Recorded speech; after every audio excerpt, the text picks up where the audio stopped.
O aeroporto de Congonhas teve filas no saguão de embarque na manhã de hoje. Muitos passageiros precisaram passar a noite no local. Segundo a Infraero, o aeroporto ficou com as decolagens suspensas entre as 9h15 e 10 da noite por causa do mau tempo. E ainda de acordo com a Infraero, houve 8 atrasos superiores a 30 minutos, 23 cancelamentos e 15 voos remanejados para os aeroportos de Guarulhos, na Grande São Paulo, Viracopos, em Campinas e Santos Dumont, no Rio de Janeiro.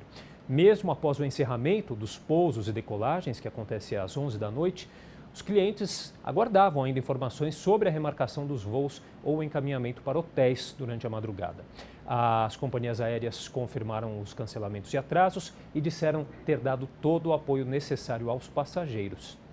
Bom, para saber como se prevenir desses contratempos que sempre acontecem nessa época de férias, ou em aeroportos ou também em rodoviárias, eu converso agora com um advogado especialista em direito do consumidor, Dr. Rodrigo do Amaral. Tudo bem, Rodrigo? Tudo bom?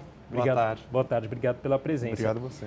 Rodrigo, no caso aí de cancelamentos, como a gente observou aí no aeroporto de Congonhas, quem que se responsabiliza? Quais são os direitos do consumidor? Maravilha.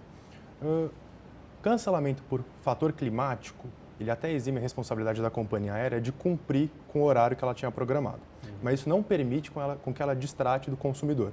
Então, ela tem que prestar assistência a ele.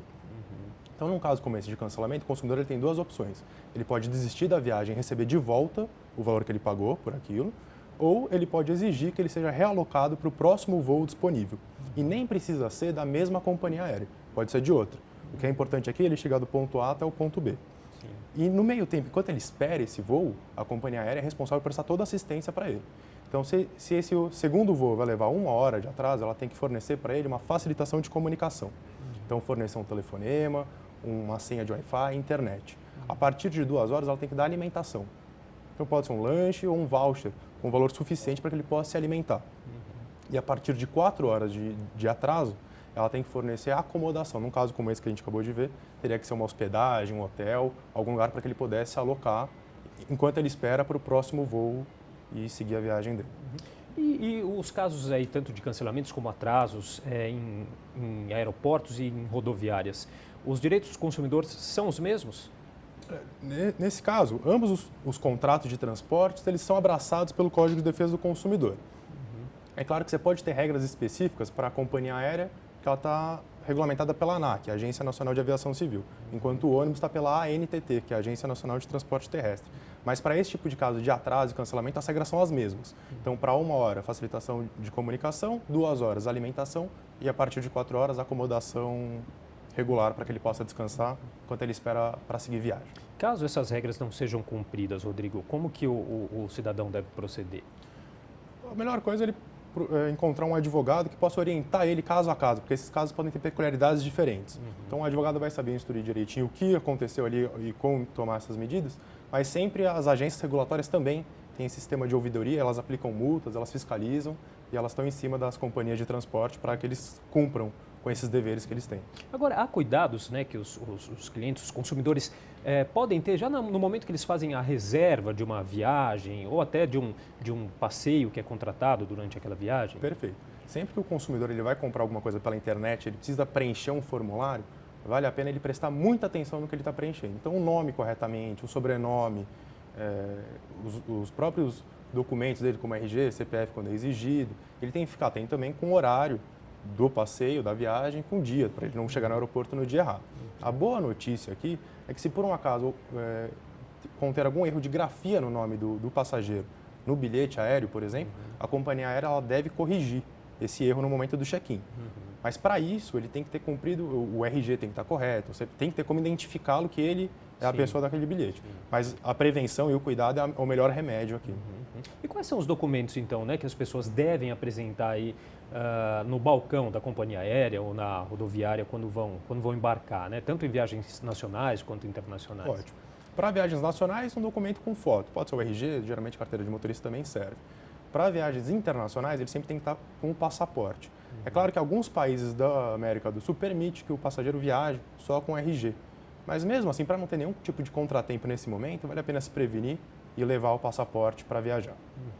Quem vai viajar com criança? Tem que apresentar um documento em especial? Se a criança estiver indo viajar acompanhada dos próprios pais, não. Então, se for para voo nacional, o RG é a certidão de nascimento. Se for para viagem internacional, o passaporte. Agora, se ela estiver viajando desacompanhada, com um terceiro, com algum responsável, ela precisa. Então, para viagens nacionais, ela vai precisar de uma autorização judicial, que é super simples de conseguir. Os pais, representando essa criança, entram com um processo em uma das varas da infância e da juventude e solicitam para o juiz essa autorização. Sai em poucas horas, 48 horas no máximo. Para viagens internacionais, os pais precisam preencher um formulário no site do CNJ. Você preenche esse formulário, imprime 2 vias e tem que autenticar a firma. Autenticando firma, esses 2 documentos vão com a criança e com o acompanhante, ela pode viajar tranquilo. Agora, a partir de que idade a criança pode viajar sozinha? Dentro do território nacional, para voos ou viagens de ônibus também nacionais, a partir de 12 anos. Para voos internacionais, só com 18 anos. Até os 17, ela vai precisar de estar acompanhada com alguém. A questão de bens, né, Rodrigo, de alto valor aí na bagagem despachada, como que deve ser o procedimento? Ele deve declarar? Ótimo. Sempre que você está viajando com bens de alto valor, vale a pena o passageiro levar isso consigo na sua bagagem de mão. Às vezes é joia, pode ser um computador, um eletro que ele tenha com ele. Mas se por algum motivo ele precisar despachar esse bem, vale a pena ele declarar, principalmente se esse bem ele for de um alto valor, assim, algo acima do razoável. Tem muita gente que às vezes coleciona relógio, tem um relógio de 10 mil reais, por exemplo. Então é importante você declarar isso, porque isso garante tanto que você consiga comprovar que esse relógio de fato estava na sua bagagem, como você consiga ser indenizado depois, caso ocorra o desaparecimento desse bem da sua bagagem ou a bagagem seja extraviada. Outra questão que gera muita dúvida, né, é o quanto, né, que o consumidor de valor ele pode trazer de uma viagem internacional, né? E se passa desse valor, qual que é o procedimento? O que acontece? Maravilha. A gente tem algumas limitações de produtos do exterior. Por quê? E pode ter vários motivos. Então, você pode ter uma limitação por uma questão de saúde pública, por uma questão de licitude, ou por ter uma questão de segurança. Essa questão de valor do bem, ela tem um caráter mais tributário. É um jeito de impedir que uma pessoa física importe bens do exterior sem pagar um imposto de importação. Então, nessa questão de valores, ela tem um limite de $500 para trazer de fora. Se exceder esse valor, ela precisa declarar e pagar o imposto de importação sobre esse excedente.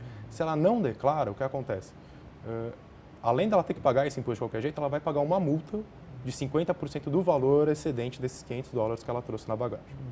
E uma outra questão também que, infelizmente, os casos aí não são tão raros, que é relacionado ao extravio, né, de bagagens.